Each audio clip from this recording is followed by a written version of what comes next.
Larry, good to see you. We're talking about one of your favorite subjects, taxes, and how to reduce taxes in your portfolio. So, everybody watching has probably heard about asset allocation, but perhaps just as important is asset location, where you keep your assets. In a tax advantaged account or a traditional brokerage account can significantly lower your tax bite in your portfolio. So, let's start high level. Let's talk through the tax benefits of a traditional and a Roth IRA and how each has its own unique tax advantage.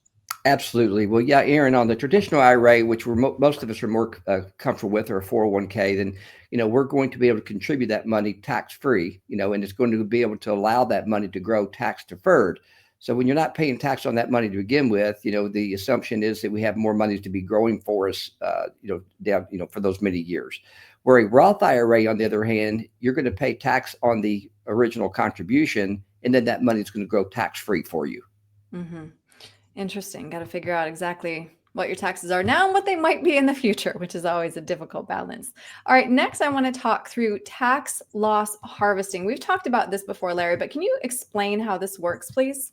Yeah, absolutely, Aaron. With that, it's a great strategy that most of us are going to have some winners and some losers when Yeah. you're in the stock market. So, you want to keep your winners, but a lot of times if you'll sell those losers, if we don't think that's going to grow, we can offset some of the winners for tax gains. So, literally at the end of the year, a lot of times the CPA will talk to you, and you can sell some of those stocks that are losing, and then you can write that off on your taxes. So it's a very good way to do that and kind of offset some of your gains so keep a little bit more of the money that you made. Mm-hmm. All right, so now let's drill down into asset location. Dividends and other cash distributions are typically taxable in the year that you receive them. To minimize your tax burden on dividends, consider where you hold your investments. What do we need to know? Absolutely. Some of my favorite conversation, Aaron, is again, so many times that when I first meet people, they have the same products in their IRA and their non-IRA, their Mm-hmm. brokerage account. If you have a loss in your IRA, you're never taxed on that until you reach in and pull money out. Likewise, if you have a gain in your IRA, you're never taxed on that until you reach in and pull money out.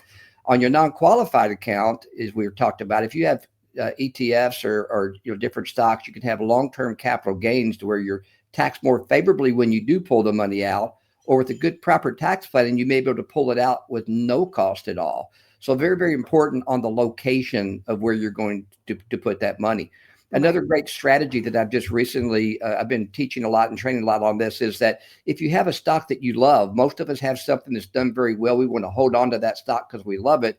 There's still a great idea on that based on the year in tax planning. Sell some of that, pay Mm-hmm. little or no capital gains on that stock, and rebuy it and just reset your cost basis. So there's some great strategies around this asset location that we're talking about. Mm-hmm. Right. I'm glad we got a chance to talk it through because, like I said, I think a lot of people might not be thinking about it. Clearly, you live in this world, Larry. If somebody wants to sit down with you and have you take a closer look at their portfolio and how they can minimize their taxes, what's the best way to reach you? They can call our office phone, which is 615-216-1048, or go on our website at sfawealth.com. Great. Larry, thank you. Thank you, Aaron.